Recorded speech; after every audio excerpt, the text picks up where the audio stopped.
교재는 6페이지를 펴시고요.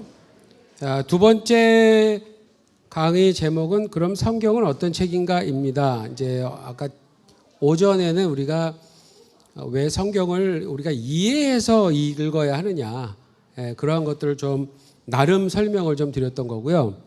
그럼 이제 성경 자체는 어떤 책인가, 어떤 성격의 책인가 하는 것을 이 시간에 잠깐 보도록 하겠습니다. 거기 보시면 이제 다음에 문장을 읽고 생각해 보세요. 근데 영어로 나와 있는데요. 제가 이제 해석학이라는 거를 신학교에서 배우면서 그 해석학 교재들이 정말 많아요. 근데 그 중에 옛날 교재 하나를 책을 제 서재에서 이렇게 꺼내면서 한번 이렇게 들춰봤는데 들춰보다가 이 글이 있었어요. 이 글이. 마찬가지로 그 책도 성경, 보통은 다 이래요. 성경을 왜 해석을 해야 되냐. 보통 이걸 먼저 얘기를 해요. 그런데 이분도 그 전반부에 이 문장을 쓰셨는데 거기 보시면 이제 God has spoken. 이게 have 플러스 pp 이거 기억나세요, 여러분? 기억나세요? 뭐 현재 완료 뭐 이렇게 영어를 배우셨죠? 아는 게 나았나 보다. 이렇게 나게 떠드시고 아는 게 나았나 봐요. 예. 그래서 그럼 완료의 의미도 있고 이런 계속의 의미도 있고 그랬잖아요. 여기서 이제 굳이 의미를 부여하자면 하나님이 단순히 말하셨어, 말씀해 오셨어, 계속해서 이렇게 이미 말씀하셨어, 이렇게 이제 생각을 하는데 그 다음에 but 그러나 what has he said? 그럼 뭐를 말씀하셨다라는 거냐 하는 겁니다. 그래서 제가 이 뒤에 질문이 정말 저에게 의미심장이 있었어요. 하나님 말씀하셨어. 근데 너는 그게 뭘 얘기했는지 알기나 해? 이렇게 이제 저한테 들리는 거예요. 이거죠, 이거예요. 우리가 성경을 이해하고 봐야 한다는 게 읽었어요. 읽을 수는 있어요. 읽을 수 있는데 그럼 이게 도대체 무슨 말인가를 과연 우리는 알고 지내는가 그런 겁니다. 상대방이 지금 당장 실행해야 할 매우 중요한 내용을 전달하는데 만약 그 내용을 이해하지 못하고 있다면 어떠한 일이 일어날까? 이제 직장에서 일을 하시거나 저도 그 직장에서 회사에서 일해 본 적이 있었는데 굉장히 오래전에 미국에서 처음에 들어가니까 뭐가 무슨 말인지 모르겠는 거예요. 이거 이렇게 하십시오, 저거 저렇게 하십시오. 그러니까 저희를 트레이닝 시켜주시는 상사도 자기 일이 있는데 바쁜데 새로 들어온 신참을 훈련시키니까 하는데 글도 못 읽는 것도 아니고 근데 뭐를 어떻게 할지 감이 안 잡히는 거예요. 그래서 며칠이 걸렸어요. 혼나면서 배우는 거죠. 그냥 꾸중을 들어가면서 배우는데 나중에 한 3개월 이렇게 지나니까 굉장히 단순한 일을 제가 하고 있었던 거예요. 그래서 나중에는 아침에 출근해서 한 오전 정도 되면 그냥 일이 다 끝나요. 예, 그 일이 다 끝나요. 그래갖고 그냥 슬슬 그냥 이렇게 다니기도 하고 커피 한 잔밖에 못 먹는데 그냥 괜히 두세 잔 마시고 할 일이 없어서 남들을 위해서 커피도 내려주고 그냥 이러고 지냈던 거예요. 그때 몰랐을 때는 그 간단한 일이 며칠을 걸려도 이걸 안 끝나는데 나중에 숙달이 되고 알고 나니까 굉장히 간단하게 빨리빨리 끝나는 이제 그런 것도 경험을 했었습니다. 근데 그 밑에 보면 만약 이제 이러한 일들이 응급실에서 사람을 살리는 일과 관련된다면 어떨까요? 저는 이제 병원을 제가 지금까지 생각을 해보니까 이렇게 정신을 잃을 정도로 한번 아파 본 적이 딱 3번이 있었어요. 그 중에 한 번은 저는 이제 응급실에 실려간 적이 한 번 있었는데 그때도 여러분의 목사님이 제 옆에 있었답니다. 같이 밥 먹다가 제가 쓰러진 거예요. 알고 보니까 이거 얘기하면 저 놀릴 것 같은데 쓸개에 돌이 생긴 거예요. 쓸개. 근데 쓸개에 돌이 생기면 보통은 쓸개에 돌만 제거를 안 하고 쓸개 자체를 다 제거를 해요. 맹장 빼내는 것처럼. 그래서 저는 쓸개 없는 놈이에요. 그게 진짜 있었어요, 여러분. 그런 게. 하여튼 그렇게 했는데 그때 그게 발견됐을 때 기름기 있는 음식을 중국 음식을 먹었는데 식당에서 제가 배가 너무 아프는 바람에 쓰러져서 병원에 간 적이 있었는데 가서 응급실에 실려가서 뭘 하는데 정말 빨리빨리 하더라고요. 그러니까 실려서 들어가니까 이 사람이 어떤 사람인가를 검사를 하기 시작하는데 정말 착착착착착착 이루어지고는 한 1시간 정도인가 지나니까 병명을 딱 찾는 거예요. 그랬더니 이겁니다. 이건 수술해서 빼내는 방법밖에 없습니다. 이제 이렇게 됐었어요. 근데 제가 이제 그런 경험이 많으니까 저는 이제 의료 드라마 같은 거를 좋아해요. 제가 일본 가갖고 일본어를 배우려고 하니까 일본어를 잘하시는 분들이 저보러 목사님 드라마 하나를 선정해서 계속 보세요 이러더라고요. 그래서 이제 그분이 하나 추천해주는 드라마를 하나를 보고 정말 나중엔 대사가 외워지는 거 있죠. 하도 보니까 이게 잘 때 이렇게 꽂고 자니까 이렇게 눈을 감고 하는데 어떤 대사가 나오면 장면이 막 연상이 돼서 이 사람이 뭐라 그러면 그 다음에 저도 모르게 그 대사를 제가 따라할 정도로 그렇게 막 보는 거예요. 근데 그 중에 제가 봤던 것 중에 의료 드라마를 참 많이 봤어요. 왜 그러냐면 여러 복잡한 스토리는 단어의 양이 되게 많아요. 근데 의료 드라마는 예를 들어서 대부분 이런 수술실, 의사들 모여있는 사무실, 뭐 병원, 오피스 요 정도가 계속 나오니까 거기서 쓰는 용어들이 거의 대부분이에요. 그래서 그걸 자주 보게 되는데 보다 보니까 또 가장 반복해서 나오는 장면들이 있었어요. 수술실에서 집도하는 첫 번째 닥터가 막 이렇게 하다가 옆에 이 도구를 전달해 주는 간호원분이 계시고 앞쪽에 두 번째 이제 또 도와주는 닥터, 세 번째 이렇게 있더라고요. 그러면 이분이 이렇게 막 하다가 뭐가 필요하면 뭐 메스 그러면 탁 손을 내밀면 여기서 딱 주고 뭐 가위가 필요하면 뭐 이렇게 용어를 얘기하는데 가위를 어떻게 어떤 장면이 있었냐면 가위를 이렇게 딱 잡도록 이렇게 줘야 되는데 어떤 의사는 또 반대로 줘야 되는 의사가 있고 이런 게 있는 거예요.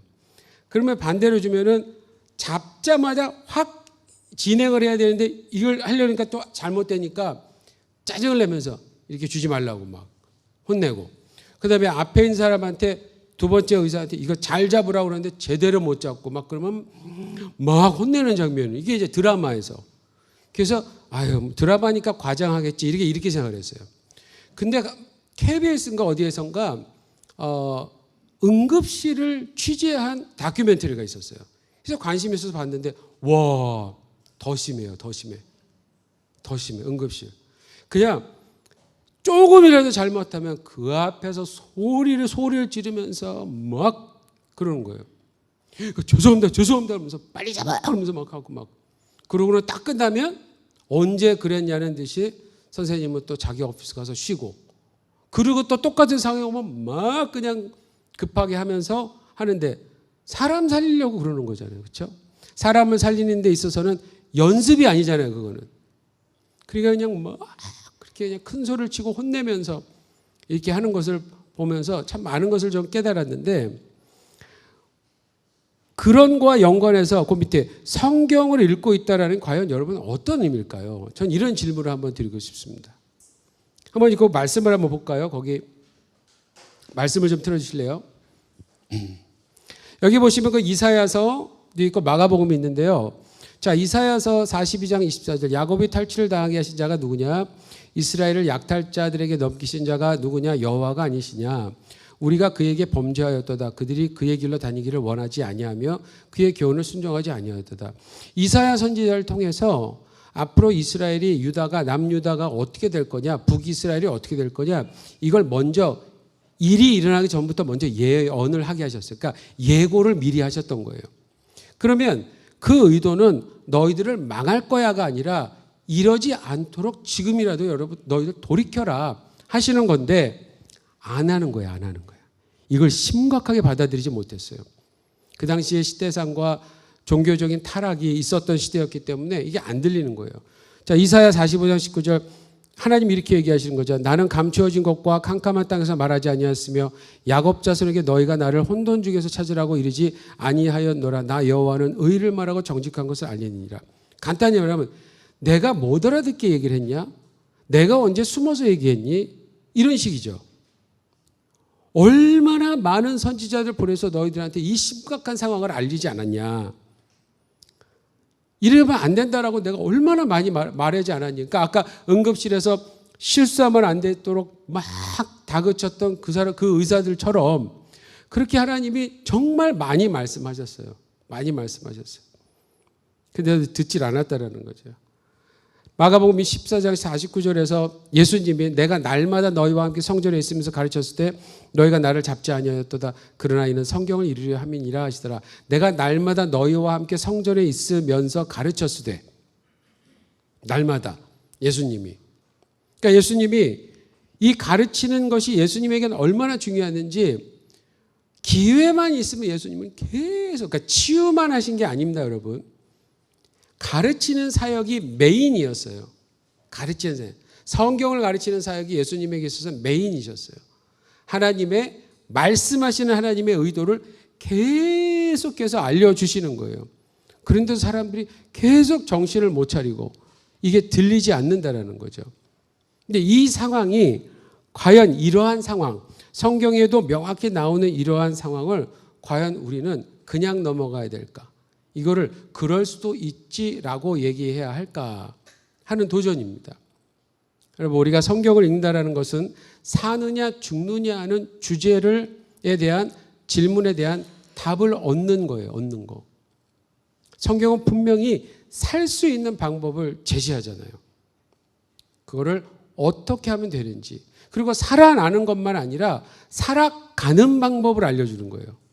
더 중요한 것은.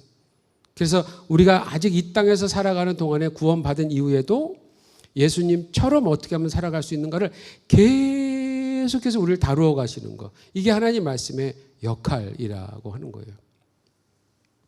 그래서 우리가 성경을 읽고 있다는 것은 굉장한 큰 의미가 있습니다. 너무나 중요한 특권이고 의무이고 책임이다라고 하는 것을 좀 기억하시면 좋겠어요. 자, 그러면 이제까지 했던 얘기들 이제 정리해 놓은 건데요. 성경이 가지고 있는 구조 혹은 특징, 그럼 성경은 도대체 어떤 형태로 쓰여져 있는가 하는 겁니다. 디모데후서 3장 16절에 보시면 모든 성경은 하나님의 감동으로 된 것으로 교훈과 책망과 바르게 함과 의로 교육과 유익하니 라고 나와 있는데, 앞에 모든 성경은 하나님의 감동으로 된 거래요. 그러니까 하나님이 직접적으로 관여하신 거예요. 하나님 직접적으로. 물론 이것을 이제 나중에 이야기할 때는 성령님의 역사에 대해서, 성령의 사역에 대해서 말씀드리겠지만, 기본적으로 성경은 그냥 사람이 지은 책은 아니라는 거죠. 그러나, 그렇죠. 성령의 감동으로 쓰여진 책이지만, 그러나 성경은 인간의 언어로 주어진 거예요. 특히 글이라고 하는 방법으로 주어졌는데, 그럼 글이 갖는 특징에 대해서 우리는 한번 생각해 봐야 합니다. 오늘 첫 번째 시간에 최세원 목사님 글을 가지고 여러분들이 생각하면서 누구 글이다 했던 것처럼 글에는 어떤 다양한 어떤 요소를 가지면서 어떤 메시지를 우리에게 심어줍니다. 상상력을 동원하게 만들고 그 상상 속에 어떤 그림의 이미지를 가질 수 있도록 이렇게 인도를 하죠. 글은 참 이게 힘이 있어요. 파워가 있어요. 그러면 성경이 글로 되어 있는데 거기에는 어떤 특징이 있는가를 한번 쭉 보겠습니다. 첫 번째는 히브리어와 헬라어, 그러니까 구약 성경은 히브리어고 신약 성경은 헬라어로 쓰여졌다는데, 더 중요한 건 고대 히브리어고 고대 헬라어예요. 몇천 년 전에. 그렇죠? 그러니까 이건 하나 일단 역사적인 기록이니까 그 시대의 어떤 역사적인 시대상 이런 것들을 다 반영할 수 있겠고, 문화도 그럴 거고, 그리고 여러분 지금 만약에 우리가 훈민정음 처음에 나온 것들이 이제 막 뭐 무늬 옷에 어떤 뭐 무늬로도 인쇄되고 이렇게 어떤 벽에도 적혀 있고 이런 것들 보시잖아요. 그러면 그때의 글을 보면 조금은 보겠지만 지금은 없는 글들, 이렇게 표기도 있죠. 표현도 있죠. 예. 뭐 이런 것들.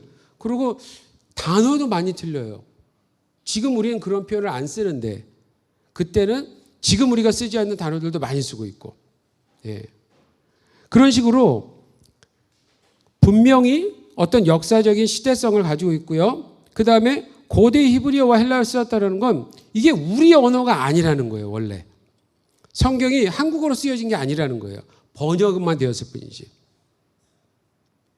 여기서 우리가 좀 노력해서 알아야 될 것은 뭐냐면 우리 언어가 아니기 때문에 오히려 뉘앙스를 좀 알려고 노력을 해야 된다라고 하는 겁니다.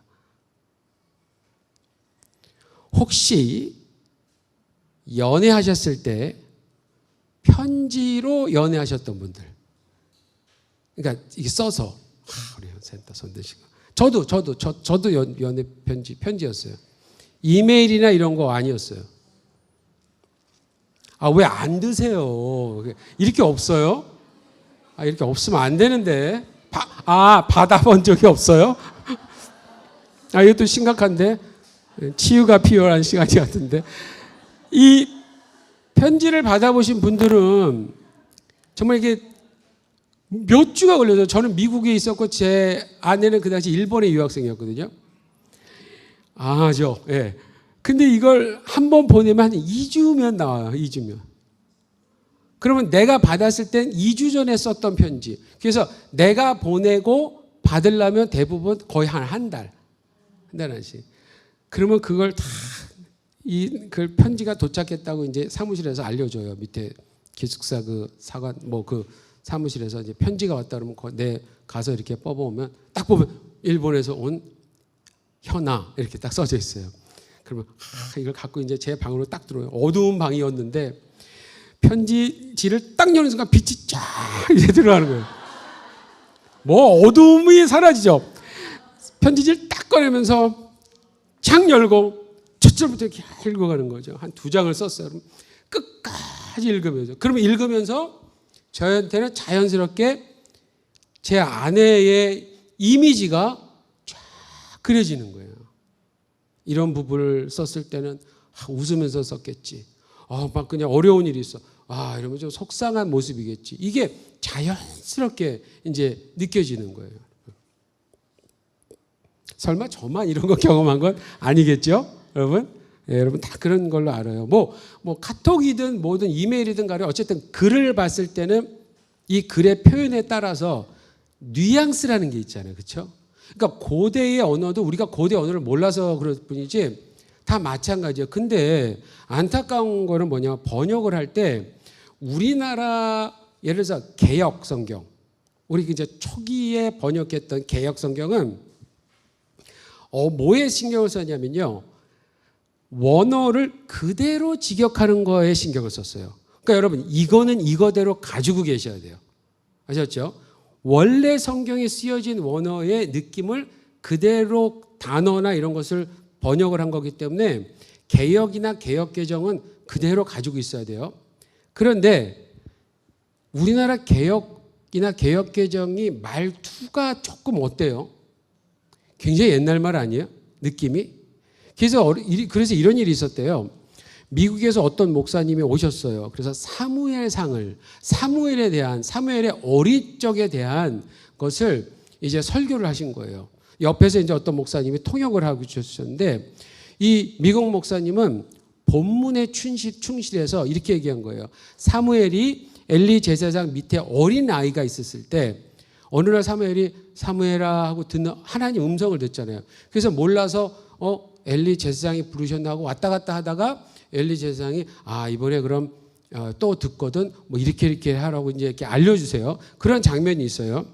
그런데 그 부분을 미국 이거 목사님은 사무엘아 예를 들어서 사무엘아라고 하는 부분을 부드럽게 애한테 하는 말로 사무엘아 이렇게 부드럽게 얘기를 하셨는데 옆에 계신 통역하시는 분은 한국말로 할 때 사무엘아 이렇게 얘기를 하시는 거예요. 뉘앙스가. 그러니까 이 목사님은 또 한국말을 모르니까 미국 분을 모르니까 계속 이분은 부드럽게 얘기하는 거야. 사무엘아 이런 식으로 얘기를 해요. 의도적으로 이분은 그렇게 얘기하는데 이 통역하시는 목사님은 계속해서 사무엘아 이렇게 얘기하신 거예요. 이게 완전히 그 문화 언어에 대한 이 번역된 것을 어떻게 받아들였는지에 대한 그거를 아주 두드러지게 나타내는 현상인 거예요. 사실 여러분 애들한테는 어떻게 얘기해요 보통? 애들한테 애들한테 그렇게 무슨 뭐 사무엘아 늘 그렇게 얘기하시는 분 계세요? 응? 여러분 전화를 받는데 애가 전화 왔어. 보통은 여러분 어떻게 해서 얘기하세요? 아주 친근하게 얘기하던지 아침에 만약 이놈의 자식들이 말을 안 들었다면 왜 전화했어? 뭐 이렇게 얘기하던지 감정을 있는 그대로 표현하시잖아요. 아닌 것처럼 그러지 마시고요. 그러면은 여기서 마찬가지로 하나님이 그 아이가 들을 정도면 인식할 정도면 아이에게 뭐가 이렇게 따뜻하게 부렸다든지 어떤 이런 것을 우리가 좀 상상할 수 있어야 돼요. 그런 뉘앙스를. 근데 계속 일률적으로 계속해서 이 통역하신 목사님은 사무해라 이렇게 하니까 듣는 분들은 느낌에서 아, 우리 하나님의 음성은 저렇게 바리톤이구나, 베이스구나. 여러분 모세를 불렀을 때 이거 다른 목사님이 이 얘기를 하셨는데 그 하나님이 모세를 불렀을 때도 예서 모세야 하시는데 우리말로 보면 왠지 최수종 배우가 배 복식호흡으로 모세야 뭐 하면서 그렇게 불렀을 것 같은 거예요. 하늘에서. 그러니까 이 목사님이 그런 예화를 하셨어요. 만약에 모세야 이렇게 불렀다면 어땠겠냐요? 자,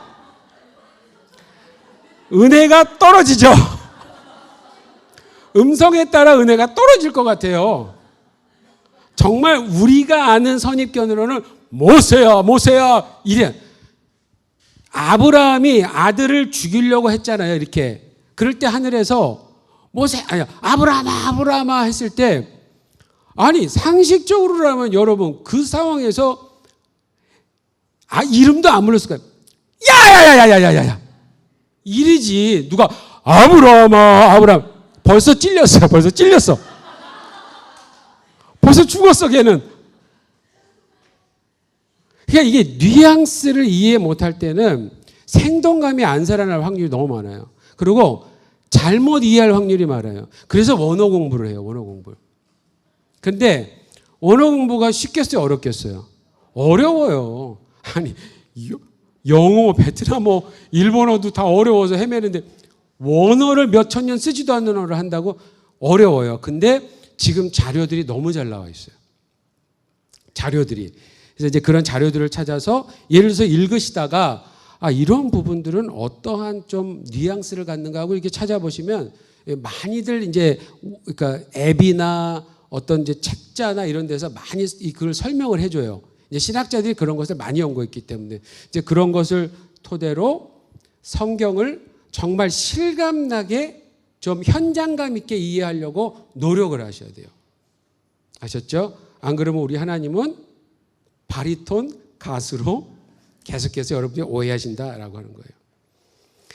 그 다음에 다양한 장르로 기록되어 있습니다. 이 성경은요, 이게 이제 기록된 자료의 객관성이라고 보이는데 동일한 주제이지만 아주 다양한 장르로 기록되어 있어요. 저는 시편을 아직도 설교를 잘 못합니다. 만약 저한테 시편을 설교하라 그러면 내용은 전달드릴 수 있는데 저는 시편을 감동적으로 설교를 못해요. 아직도. 왜 그러냐면 저는 시를 별로 안 좋아해요. 그러니까 저의 성향은 논리적인 걸 더 좋아하는 사람이에요. 이렇게 A, B, C 이렇게 해서 결과가 딱 나오는 이걸 전 좋아하는데 여러분의 목사님은 시를 의외로 좋아해요. 네. 시몬, 낙엽이 어쩌고 저쩌고 이런 거. 아마 그럴 감성이 굉장히 풍부하신 분이에요. 낙엽이 이렇게 떨어지면 그 밑에 한번 걸어보고 싶군. 이제 한번 상상을 해보세요. 여러분의 목사님이 여기에 책 한 권 끼고 이렇게 다 건너고 생각을 해보세요. 예. 저는 그런 게 너무 막 이상한 거예요. 이상한 거예요. 왜 그러냐면 저는 아들 5 집안에서만 자랐어요. 저희 둘째 형이 유도 선수였고요. 셋째 형이 레슬링 선수였어요. 아마추어. 큰형이 야구를 좋아했고 저도 야구 선수 하려고 그랬어요. 운동을 너무 좋아해갖고. 그러니 우리는 장난이 레슬링하는 장난, 유도하는 장난 이런 걸 보고 자랐어요. 딸이 없었기 때문에 여성스러운 모습을 보고 자란 적도 없고. 그러니까 저는 진짜 그냥 그러니까 삶은 그냥 남자들만 있는 것 같은 느낌이었어요. 늘. 그러니까 제가 저한테 무슨 감수성이 예민한 이게 제가 무슨 형성이 됐겠어요? 그러니까 저는 시는 정말 어려웠어요. 근데 어느 날 저희 교회, 제가 있던 교회에 과거 소설, 현대 소설가로 등단이 되어 있는 어떤 목사님이에요. 그러면서 이제 목사가 되셨어요. 이분이 시편 23편을 설교를 하시는데 제가 마음속으로 박수를 쳤어요. 와, 그분이 설교를 딱 하시는데 그게 진짜 나는 영화를 본 것 같았어요. 느낌이. 영화를. 그러니까 이게 마찬가지예요, 여러분. 이 성경이 왜 이렇게 다양하게 기록이 되었을까? 의도가 있다라는 거죠. 만약 저 같은 사람만 있어서 성경이 딱딱하게만 기록이 되어 있다면 감수성이 예민한 분들은 보기 힘드셨을 거예요. 근데 성경은 같은 주제를 다양한 장르로 사용했다라는 거예요. 이게 굉장히 유니크한 거예요. 굉장히 독특한 거예요, 성경. 거기에 보시면은 대부분 성경에서 사용한 장르가 이렇게 나와 있는데 예를 들어서 우리가 현대에서는 맨 밑에 보면 묵시문학이라는 걸 우리는 잘 몰라요, 사실은. 예. 지금 우리는. 근데 이제 요한계시록이라든지 에스겔, 다니엘서 같은 데 이사야서도 약간 나오지만 그런 데서는 그 당시에 묵시문학적인 표현이나 형태로 이제 하나님의 말씀을 전한 거예요. 그 당시 사람들에게 그게 익숙하니까. 예, 그런 식으로 이 장르들, 다양한 장르들이 성경에는 있다 하는 것을 또 우리가 그러니까 인식을 하고 있어야 되고요. 세 번째는 명확한 주제를 갖는다. 어떤 주제냐면요. 창조, 타락, 구속 혹은 새 창조 이렇게까지. 그러니까 성경은 어마어마한 스토리를 사실로 기록을 하고는 있는데 그 하나하나가 모여서 이 주제를 명확하게 보여준다는 거예요. 창조에 대해서, 타락에 대해서, 구원, 회복, 구속에 대해서 그리고 온전한 하나님의 완성, 새 창조에 대해서 이렇게 영원에 대해서 보여준다는 겁니다. 그래서 기록된 목표가 분명한 겁니다. 이거 외에 다른 거를 말하는 것 같아도 다른 것을 말하면서 설명을 하는 것뿐이지 성경이 말하려고 하는 주제는 요거라는 거예요, 여러분. 이게 굉장히 중요합니다. 이것에서 벗어나니까 자꾸 이단들이 생겨나는 거예요. 이것에서 벗어나니까. 마치 성경을 보시면은 이거 보면 이거는 무슨 꼭 착하게 살아라 하는 것 같기도 하고 뭐 그런 이렇게 윤리적인 측면으로 자꾸 나를 생각하게 만드는 그런 구절도 실제로 많거든요. 그렇죠? 그럼에도 불구하고 성경은 일률적으로 말하려고 하는 주제가 확실하다는 거예요. 기록된 목표가 분명하다, 일관성 있는 흐름 유지. 그래서 대표적으로는 하나님이 누구인가, 인간은 누구인가. 이 두 가지 주제를 창조, 타락, 구속이라고 하는 흐름으로 또 보여준다라는 거죠. 자, 그 밑에 이제 여러분 그 뭐 영어로도 나와 있고 이렇게 십자가 있고 이제 그림이 있죠. 그 영어로 적혀 있는데 처음에 creation 맨 첫 번째 영어는 이제 창조죠, 창조. 그다음에 그 옆에 fall, F-A-L-L은 타락. 자, 그래서 창조, 타락, 그리고 이제 여러분 그 옆에 redemption이라는 영어 단어가 있는데 거기 밑에다가 구속이라고 적어주세요. 구속. 구원이라는 말이긴 한데요. 사실은 성경에서 말하는 하나님의 구원을 가장 잘 표현한 단어는 구속이라는 단어거든요. 그래서 구속이 더 이렇게 핵심을 찌르는 표현이에요. 그리고 이제 맨 오른쪽은 New Creation, 새 창조라고도 쓰셨고 옆에다가 괄호 열고 완성 이렇게 한번 적어보세요.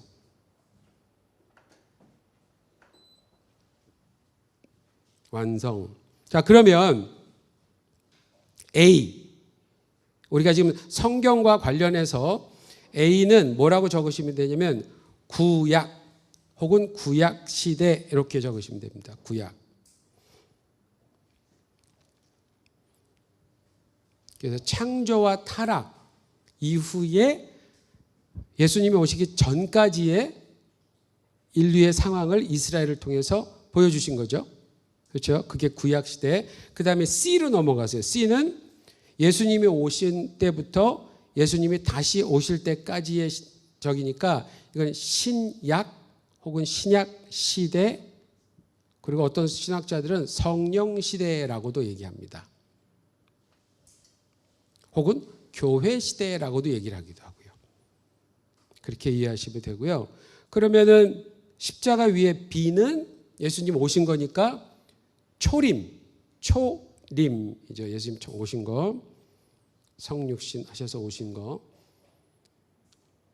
그 다음에 그 오른쪽에 D는 재림이겠죠. 재림. 그 다음 마지막 E는요, 이렇게 쓰세요. 영원이라고 한번 써보세요. 영원. 예. 그래서 지금 요 간단히 그림을 그려봤지만 성경이 말하려고 하는 건 전체 주제는 요거예요. 요거. 그렇죠? 어떻게 시작했고 이제 어떻게 마무리 완성이 되는가. 이 인류가, 이 세상이 하나님에 의해 어떻게 시작됐고 어떻게 완성이 되는가. 이렇게 되는 겁니다. 그러니까 이런 중심 주제 속에서 하나하나의 기록들을 보면서 이해를 하는 거예요. 이거를 띄워놓고 창세기 보고 출애굽기 보고 이렇게 본다면은 잘못하면 다 다른 그 결론을 짓게 되는 실수를 범합니다. 자, 비슷한 거지만 4번에 시작과 끝이 분명해요. 창세기 1장 1절에서 요한계시록 22장 21절인데 창세기는요, 1장 1절이 태초에 하나님이 천지를 창조하시니라 이렇게 시작돼요, 성경이. 참고로 자, 우리 성경은 하나님이 시작이에요. 그렇죠? 하나님이. 여러분 사탄 성경이라는 거 들어보셨어요? 사탄. 그 1장 1절이 뭔지 아세요? 네 인생의 주인은 너다. 이렇게 적혀 있대요. 내 인생의 주인은 나다. 와, 정말 사탄 아니에요? 진짜 사탄다워요. 사탄이 우리한테 아담을 창세기 3장에서 잘 보시면은 정말 그 유혹할 때 내용이 너도 하나님처럼 될 거야. 너의 중심이 맞춰져 있어요. 하나님이 아니라. 하나님이 오히려 두 번째, 너가 이렇게 되는 게 중요해. 뭐 이런 식으로. 근데 성경은 처음에 선포부터 사실은 시작합니다. 선포. 하나님이 태초에 하늘과 땅을 창조하셨느니라 이렇게 시작하시면서 이제 막 여러 가지 인류의 역사가 흐르고 마지막에는 예수님이 모든 것을 완성하시는, 새롭게 한다라고 하시는 걸로 딱 결론이 나는 거예요. 그러니까 이게 성경이에요. 이게 성경이 이러한 메시지를 전하고 하지 않은 분명한 메시지를 담고 있다라고 하는 겁니다. 모호하지 않습니다, 여러분. 5번 각 성경을 기록한 저자들이 있고 대상이 분명하다. 그러니까 기록의 근거가 명확하다라는 거죠. 이거 누가 지었어? 그냥 알지도 못하는데 그냥 중요하대. 누가 중요하대. 여러분 그 예전에 미국에서 어떤 사회의 어떤 일들을 풍자하는 짤막한 코미디 만화들이 있었어요. 그중에 몰몬교 있죠. 몰몬교를 풍자하는 그림이 하나 있었는데 뭐냐면 몰몬경. 여러분 몰몬은 제가 미국에 처음 갔을 때 그 영어를 배웠던 그 대학교를 이렇게 시간이 있어서 이렇게 캠퍼스에 이렇게 돌아다니다가 어디 이렇게 게시판이 있어서 그걸 이렇게 우두커니 쳐다보고 있었어요.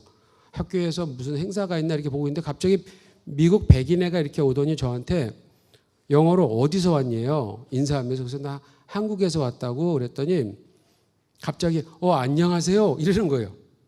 백인 형제가. 그러더니 한국말 할 줄 알아요? 그랬더니 네 쥐꼬리만큼밖에 못해요. 저한테. 그래서 쥐꼬리만큼을 안다? 그 한국 얼마나 있었어요? 그랬더니 저 한 2년 정도 있었어요. 딱 그러는데 감이 좀 탁 왔어요. 2년 백인 쥐꼬리 이렇게. 그래서 어디 있었어요? 그랬더니 서울에도 있었고 춘천에도 있었고 인천 뭐 대구 뭐 이렇게 지명을 한 5군데 되는데 야 이걸 확실히 아는 거 보니까 얘가 좀 심상치 않구나. 그래서 제가 좀 그때 약간 좀 이게 몰몬이겠구나 생각이 들어서 예 그래야 반갑습니다. 그러고 일단 헤어졌어요. 그러고 다음 날 또 지나가는데 걔를 또 우연히 만난 거예요. 그러니까 날 한번 만났으니까 걔도 반가워서 막 이렇게 인사를 하는데 만난 김에 제가 궁금해서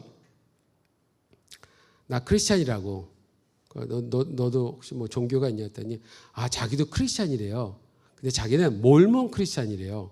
그렇게 얘기를 해요. 그래서 그러면 몰몬은 도대체 뭘 믿어요? 제가 이렇게 질문을 했어요. 제가 분명히 말했죠. 걔가 한국말을 쥐꼬리만큼밖에 못한다고. 그 정도 잘해요. 그러니까 전 지금 영어로 대화한 게 아니에요. 걔랑 그날 한국말 대화했어요. 한국말 대화하는데 얘가 나보러 첫 번째 말이 물론 예수 외에는 구원이 없어요. 이 말을 하는 거예요. 몰몬 크리스찬이. 정말 한편으로 제가 놀랐어요. 이 말을 한다고? 속으로 그랬는데 네, 예수 외에 구원이 없죠. 다 예수 믿어야죠. 이러더니 그런데요. 몇 년경에 성경이 하나 더 발견됐어요. 그게 몰몬경이에요. 그거를 읽어야 됩니다. 이렇게 얘기하더라고요. 그러니까 여러분 이단은 끝까지 좀 들어봐야 돼요. 끝까지. 제가 미국 가기 전에 유학을 준비하기 위해서 서류 준비하기 위해서 어떤 유학원에 왔다 갔다 하다 종로를 이렇게 걸을 일이 있었어요. 그때가 93년도 초반이었는데요. 그때 한창 한국에서 뭐가 유행하기 시작했냐면 도를 아십니까? 이거. 그러면 이제 그 종로 지하도를 막 걸어가는데 빨리 나는 이제 서류 가지고 내야 돼서 가는데 갑자기 어떤 여자분이 이렇게 가는데 옆에 이렇게 불쑥 튀어나오더니 제 앞에 딱 서더니 도를 아세요? 이렇게 물어보는 거예요. 근데 제가 바빠서 아니요. 그리고 이제 빨리 갔어요. 관심도 없었고. 그러고 서류를 처리하고 이제 다시 돌아와서 버스 정류장으로 막 가는데 갑자기 또 이쪽에서 이번에 남자분이 한 분이 툭 튀어나오더니 진짜 이렇게 군중 속에서 이렇게 튀어나오더니 날 딱 맞고 도를 아십니까? 그래서 몰라요. 그렇게 가는데 날 또 잡는 거예요. 이분이 이번에 탁 잡고 좀 들어보래요. 그래서 나 시간 없다고 나 그럼 교회 다니는 사람이에요. 그랬더니 뭐 도 잘 닦게 생겼는데 저보러 그러는 거예요. 뭘 보고 그런지 모르겠어요. 근데 그냥 안 갈 것 같은 거예요, 이 사람이. 그래서 얘기해보라고. 그래서 그랬더니 한참을 뭘 얘기를 해요. 그리고 뭐 이렇게 종이를 꺼내는데 여기 뭐 푹 떠내는데 뭐 다 구겨져 있고 흑백으로 돼 있는데 거기 이렇게 보니까 한쪽에는 부처 상이 이렇게 있고 태극 마크가 있고 이렇게 하나 둘 셋 군데 무슨 전혀 보지도 못한 뭐 이렇게 다른 어떤 상들이 이렇게 있고요. 뭐 이거의 원리를 뭐 믿고 도를 닦으면 10,000년을 산대요. 10,000년. 건강하게. 그래서 우와 내가 혹할 줄 알았지 그 사람이. 그래서 내가 10,000년이요. 근데 질문이 바로 생겼어요. 그럼 그 다음엔요? 그럼 10,000년 다음엔 이렇게 질문했더니 그 사람이 10,000년 다음에 이분이 생각도 못 해본 거예요. 여러분 이왕이면 20,000년 사는 게 좋지 않아요? 30,000년. 이왕이면 영원히 살아야지 왜 10,000년만 살아요? 무슨 구원이 그래? 그래서 제가 그럼 10,000년 뒤에는 어떻게 할 거냐고 왜 답을 못 주자고. 솔직히 조금 약간 제가 짜증이 났어요. 실컷 얘기하더니 결국 결론으로 그걸 딱 대주니까 뭐야 살짝 기대를 해봤어요. 그래서 뭐 정말 좋은 얘기가 나올까 해서 뭐지? 그래서 어쨌든 앉아보라고. 그럼 내가 다 들어줬으니까 당신도 내 말 들으라고 그랬더니 한참 들어줬거든요. 그래서 내가 복음을 막 얘기하고 그래 당신 지금 10,000년 얘기했지만 우리는 영원을 얘기한다고. 그럼 10,000년을 살 거야? 영원을 살 거야? 이렇게 얘기하니까 날 딱 보더니 당신은 몰라. 할 말이 없는 거야 이분이. 답답한 거야 지가. 그러더니 더 이상 둘이 이제 할 말이 없었어요. 이렇게 보고 있는데 담배를 딱 하나 꺼내서 딱 물어요. 물더니 내가 몸도 안 좋았다며 왜 담배를 이렇게 펴요? 내가 또 그랬어요. 나도 왜 또 그 말을 했는지 모르겠어요. 되게 약해 보였어요. 근데 몸도 아팠고 뭐 그런 얘기를 하길래 그래서 몸도 안 좋은데 왜 담배를 피냐고 그랬더니 나는 도를 닦았기 때문에 피면 이 연기가 다 나간대요. 그래서 그래. 더 이상 할 말이 없어서 나 가겠다고. 난 가겠다고 알았다고. 그래서 이제 가서 버스를 딱 탔거든요. 타고서 이렇게 딱 봤는데 여기에 있었는데 갑자기 저 뒤로 가더니 이렇게 쭈그러 앉아. 쭈그러 앉고는 계속 담배를 쭉 피는데 얼마나 처량해 보이던지. 얼마나 처량해 보이던지. 그러니까 여러분 이게 끝까지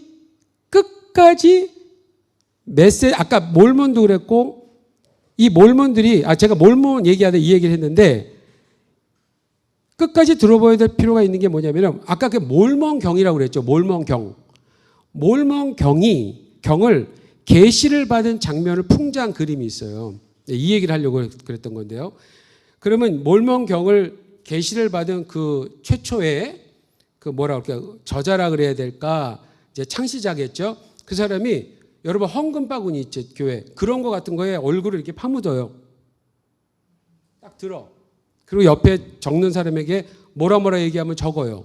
그리고 또 가만히 있다가 얼굴을 파묻어. 그러다 일어나고 뭐뭐뭐뭐 이렇게 해서 몰몬경이 됐다는 거예요. 이거를 일반 사회가 풍자하고 있었던 거예요. 그 얘기는 이게 상식적으로 받아들여지냐? 이거를 이제 비판하고 있었던 거예요. 쉽게 말하면. 아니, 구원을 다루고 영생을 다룬다고 한다라는 책이 그렇게 근거가 없고 맥락이 없는 기록이라면 그거 믿는 게 기적 아니에요, 여러분? 그거 믿는 게? 그런 걸 믿으려고 그래. 그에 반해서 성경은 어떠냐면 기록한 시기, 저자, 이게 분명하다는 거예요. 대상이 또 분명해요. 창세기부터 요한계시록 1500년이 넘는 시기라고 했는데 1500년이라는 게 얼마나 긴 시간입니까? 그때마다 다양한 시대와 문화를 지나면서도 동일한 주제가 지금까지 우리 손에 나와 있다는 거예요. 성경이. 그러니까 얼마나 우리 성경이 대단한 겁니까? 그렇죠? 그 다음에 6번에 비슷한 맥락의 설명인데요. 구약과 신약으로 되어 있는 거는 구약은 약속, 언약에 대한 기록입니다. 메시아, 예수가 오셔서 구원한다라고 하는 그 약속이 시대적인 각 시대마다 다양한 표현으로 기록되어 있어요. 그렇죠? 그게 구약 성경이고 신약은 그것이 성취, 이루어졌다라는 것에 대한 기록이에요. 그래서 복음서에서부터 누가 등장합니까?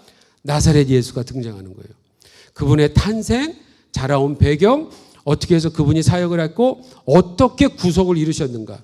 이걸 계속 설명하는 거죠. 그렇기 때문에 구약과 신약이 같이 있어야 되는 이유는 신약을 얘기하기 위해선 증거가 있어야 돼요. 구약의 증거가 돼요, 신약 성경은. 약속한 게 이렇게 이루어졌다라고 하는 거고요. 반면에 구약은 신약의 근거가 되는 건데요. 그럼 신약에 이루어졌던 나사렛 예수가 진짜 메시아라고 하는 것에 무엇을 근거로 그렇게 얘기하느냐 했을 때는 구약에 나온 모든 약속들. 이게 이렇게 이루어졌습니다 하고 설명할 수 있는 거예요. 그래서 구약만 읽어서도 안 되고 신약만 읽어서도 안 돼요. 성경은 구약, 신약을 다 읽으셔야 돼요.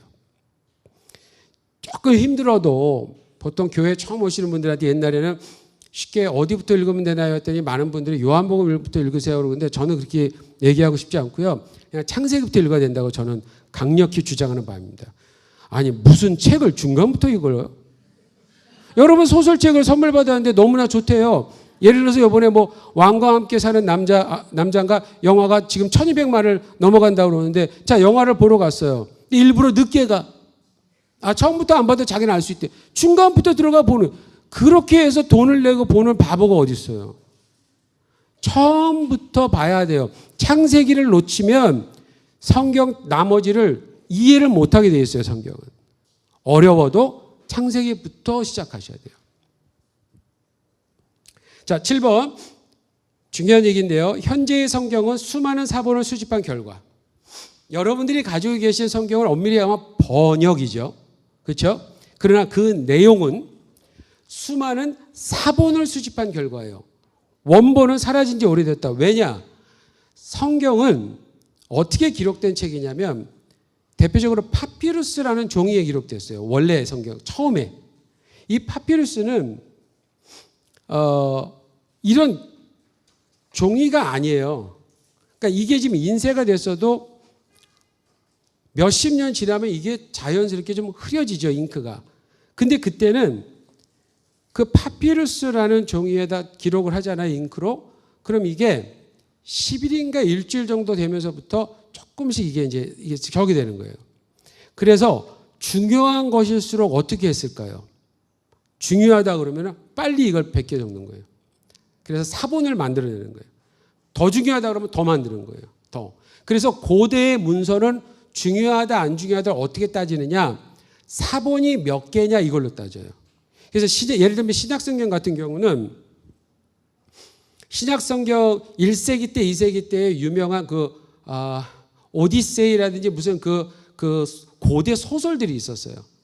이런 소설들도 유명했기 때문에 사본 양이 꽤 돼요. 그런데 신약성경의 사본이 그래프로 보면 신약성경은 이만큼이고요. 그런 유명한 소설들은 한 요 정도 돼요. 이게 한 1000개 정도 된다면 우리 신약성경은 한 5000개가 넘어요. 5000개가. 플러스 성경을 설명하는 글들도 있었어요.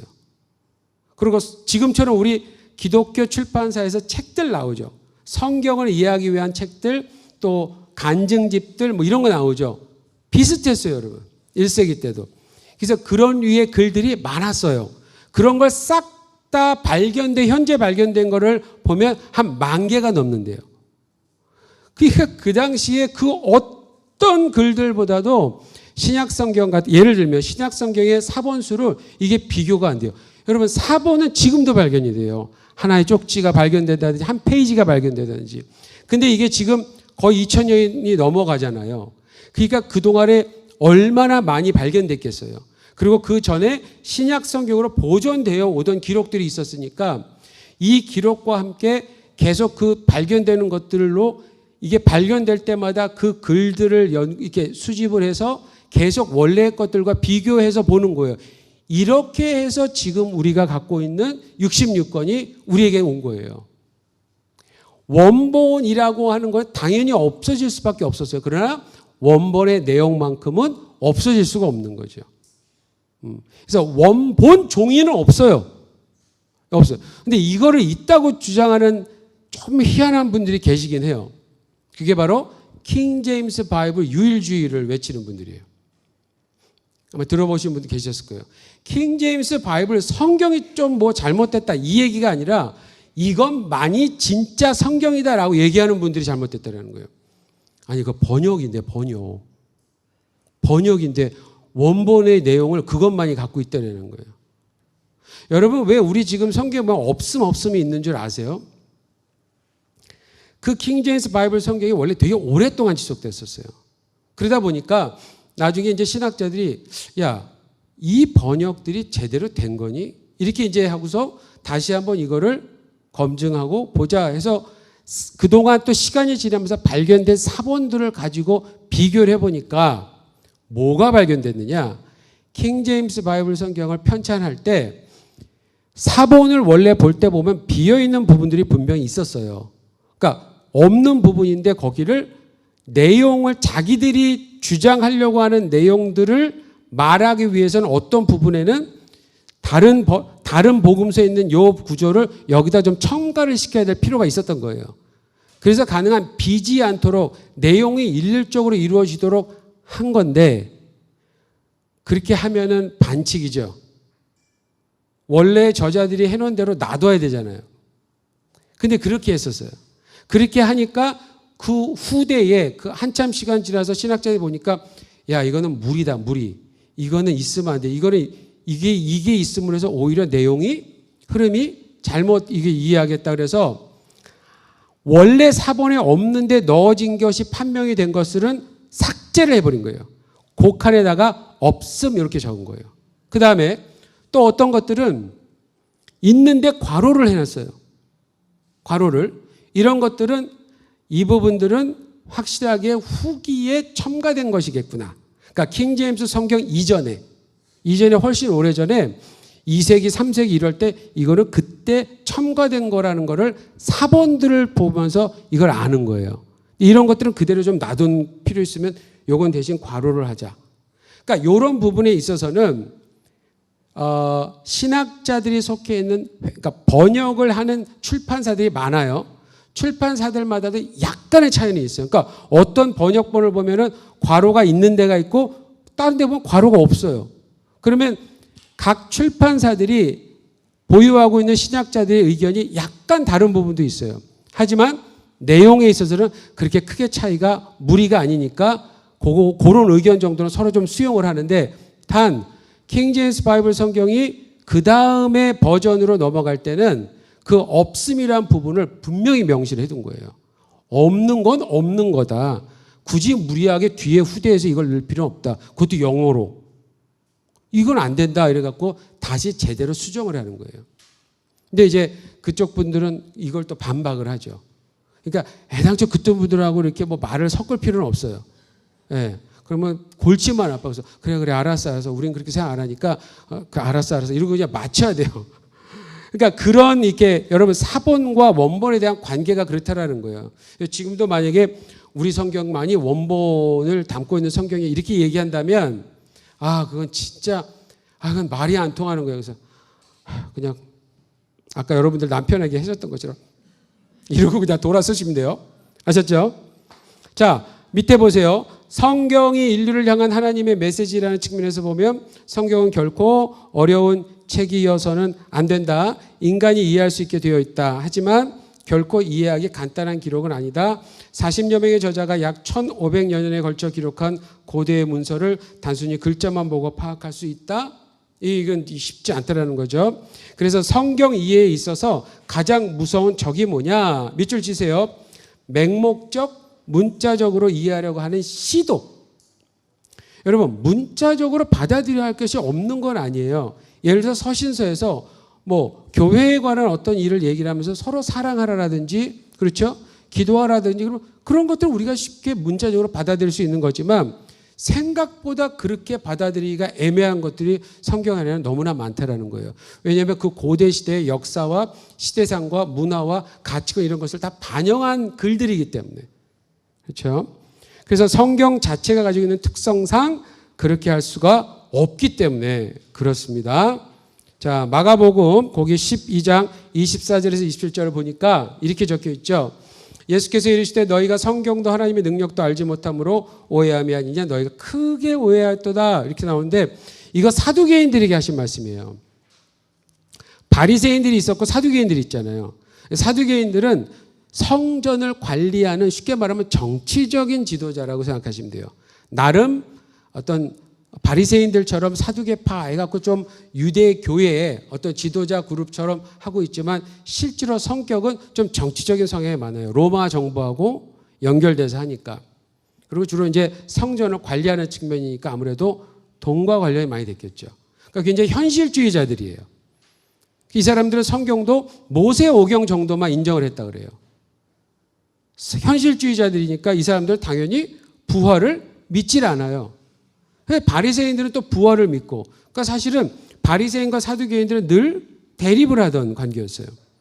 그런데 이런 질문들을 이혼과 관련해서, 이혼이 아니라 아내가 죽으면 그 그 남편의 동생과 결혼하고 뭐 이렇게 이런 어떤 예화를 들어서 예수님께 반박을 했던 거예요. 어떻게 생각하냐고 그랬더니 그때 예수님이 그들의 부활 논쟁에 대해서 뭐라고 그러셨냐면 너희가 성경도 하나님의 능력도 알지 못함으로 오해함이 아니냐. 오해함. 크게 오해했다. 이렇게 말씀하신 거예요. 오해. 모르니까. 근데 그 밑에 보세요. 넘겨보세요. 목적지를 모르면 가다가 길을 헤매잖아요. 그렇죠? 그런 것처럼 하나님의 의도를 파악하지 못하면 어느 순간 하나님의 뜻을 왜곡하게 됩니다. 이게 위험합니다. 이게. 여러분, 우리가 길을 잃으면 요즘은 이 내비게이션이 잘 돼 있으니까 어쨌든 어떻게 해서는 길을 찾아줘요. 그렇지만 성경을 잘 모르는 거는 길을 잃어버려서 다시 찾는 일이 아니에요. 아예 다른 길을 만들 위험성이 있다는 거죠. 길은 하나로 정해져 있는데 잘못 알고 길을 옆으로 해서 이걸 억지로 만들어갈 수 있다는 거죠. 그러니까 굉장히 위험한 시도를 나도 모르게 할 수 있다는 거예요. 성경을 잘 모르면. 하나님의 의도를 잘 파악하지 못하면. 오해하면 이런 일이 언제든지 일어날 수 있습니다. 성경 기록의 첫 번째 특징은 아까 창세기 1장 1절처럼 결론이 먼저 나오는 형태는 맞아요. 그래서 성경 기록의 첫 번째 특징이 연역적이에요. 결론이 가장 먼저 제시합니다. 그런데 연역적으로 기록된 그 성경을 이해하는 방법은 귀납적이어야 돼요. 하나님이 세상을 하나님이 태초에 하나님이 천지를 창조하시니라 하신 그 선언이 왜 그게 맞는지, 그것 때문에 이 세상이 어떻게 돌아가는지에 대한 올바른 이해는 그 이후부터 기록된 수많은 성경의 자료를 가지고 그 결론에 도달을 해야 돼요. 이건 귀납죠. 아시겠죠? 그래서 성경 기록은 선포로 시작해서 연역적인 건 맞는데 그걸 이해하는 방식은 그 이후로 기록된 모든 것을 가지고 그 첫 번째 문장이 왜 그럴 수밖에 없는지를 결론을 끄집어내야 된다는 거죠.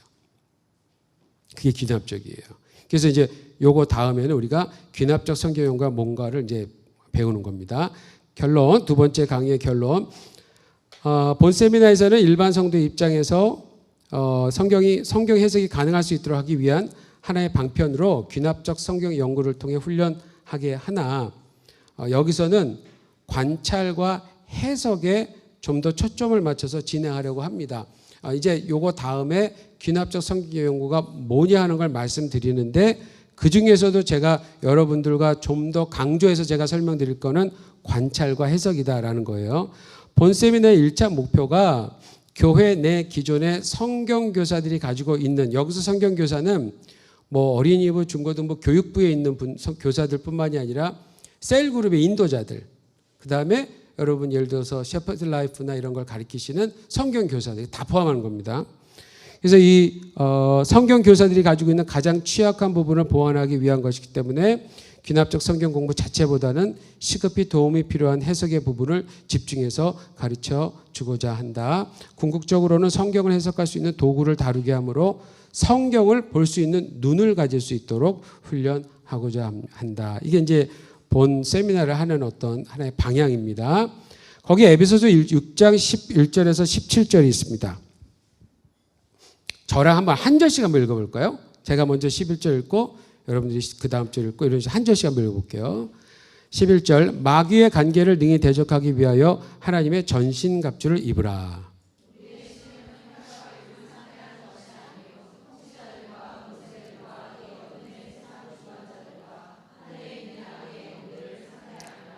그러므로 하나님의 전신갑주를 취하라. 이는 악한 날에 너희가 능히 대적하고 모든 일을 행한 후에 서기 위함이라.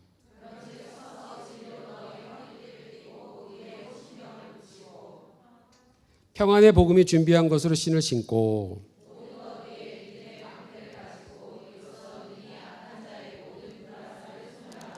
다 같이 구원의 투구와 성령의 검 곧 하나님의 말씀을 가지라.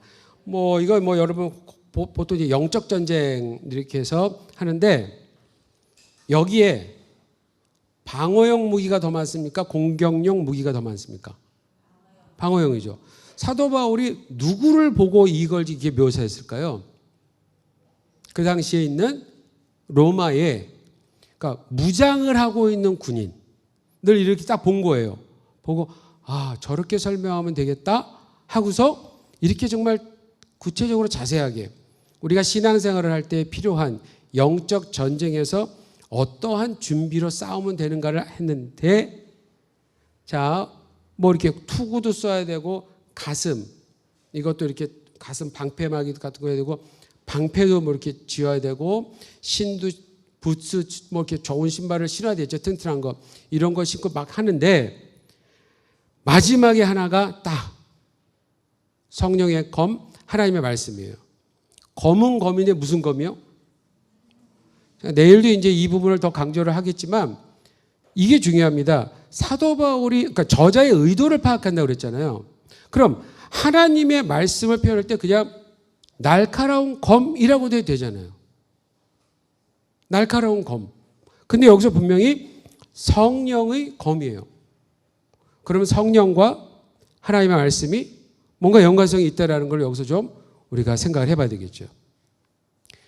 유일한 무기는 하나입니다. 공격용 무기는 하나님의 말씀밖에 없다라는 거예요.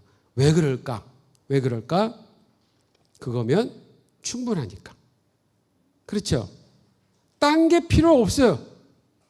그거면 충분한. 사도 바울의 그 오래된 경험과 이분이 얼마나 공부를 많이 한 분입니까?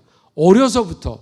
그리고 예수님을 정면으로 만나서 다시 자기가 배운 것을 재해석하고 다시 한번 그러니까 복음을 우리한테, 그러니까 12 제자들은 복음서에서 보면은 예수님이 누구인가 어떤 분인가를 그 세계를 기록을 해줬다면 사도 바울은 그분의 가르침을 통해서 예수님이 왜 구세주인가를 우리에게 일목요연하게 설명을 해줬어요.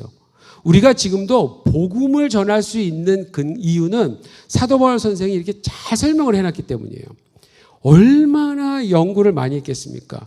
근데 이분의 하나님의 성경을 가지고 최종적인 결론이 뭐냐?